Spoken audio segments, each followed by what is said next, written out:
બટેકા ટમેટા રેડી છે અને સોયાબીન મસૂર પલાળીને રાખેલા હતા. આજે આપણે બિરયાની બનાવશું, જેનો વઘાર પહેલાંથી જ કરેલો છે. હવે એની અંદર એડ કરી દઈએ આપણે ટમેટા,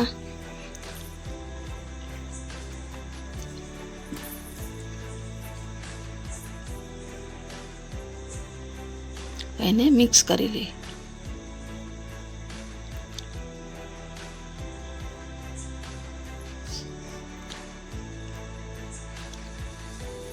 હવે એની અંદર સોયાબીન અને મસૂર એ પણ એડ કરી લઈએ. એને પણ મિક્સ કરી લઈએ બરાબર તેલમાં.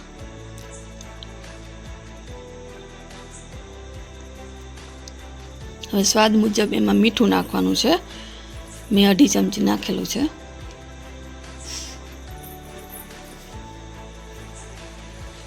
હવે એમાં બટેકા એડ કરી દઈએ.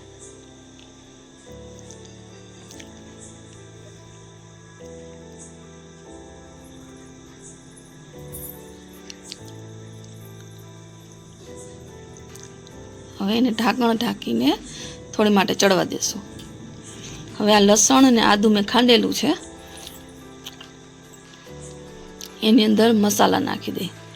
પહેલાં તો પાઉંભાજીનો મસાલો મેં લીધો છે, એનાથી બિરયાની બહુ સરસ બને, એવરેસ્ટનો છે. હવે એની અંદર ધાણા જીરું નાખીશું, તમારા સ્વાદ મુજબ. હળદર 2 ચમચી, તીખાસ માટે ચટણી,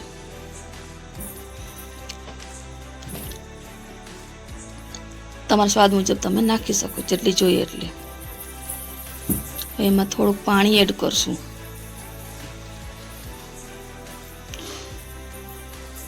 જેથી મસાલો સરસ મિક્સ થઈ જાય.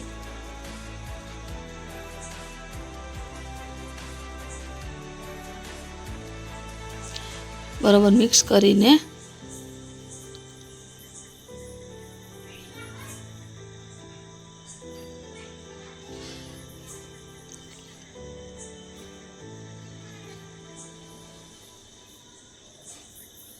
જે આપણે બટેકાનો વઘાર કરેલો છે એની અંદર આપણે એડ કરવાનું છે.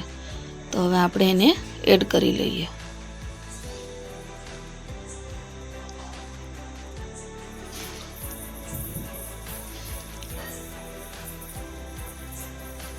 બરાબર મિક્સ કરી લેવાનું ચમચીથી, એટલે મસાલો બધામાં સરસ રીતે બેસી જાય.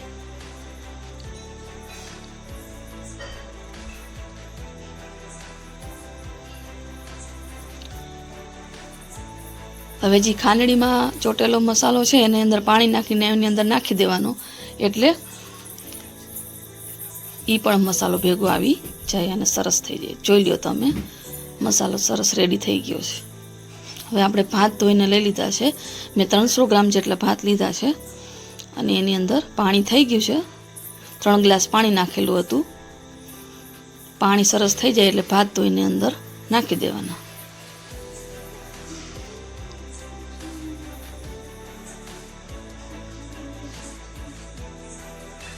જોઈ લો તમે, પાણી થઈ જાય એટલે એને ચમચાથી હલાવી, એકદમ બધો મસાલો મિક્સ થઈ જાય ત્યાં સુધી હલાવી કુકરનું ઢાંકણું આપણે બંધ કરી દઈશું.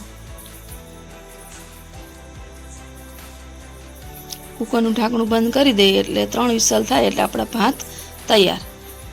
બિરયાની થઈ જશે તૈયાર 3 વિસલ.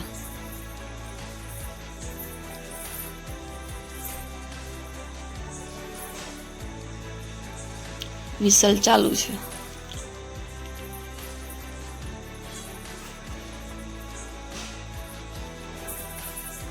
હવે આપણે ઢાંકણ ખોલીશું. આપણે સરસ મજાના ભાત રેડી થઈ ગયા છે, તો આપણે એને પીરસશું. જોઈ લો તમે, જોઈ શકો છો આજની આપણી રવિવારની બિરયાની, એટલે કે આપણું ડિનર રેડી બનીને તૈયાર છે ખાવા માટે. જોઈ લો તમે, સરસ.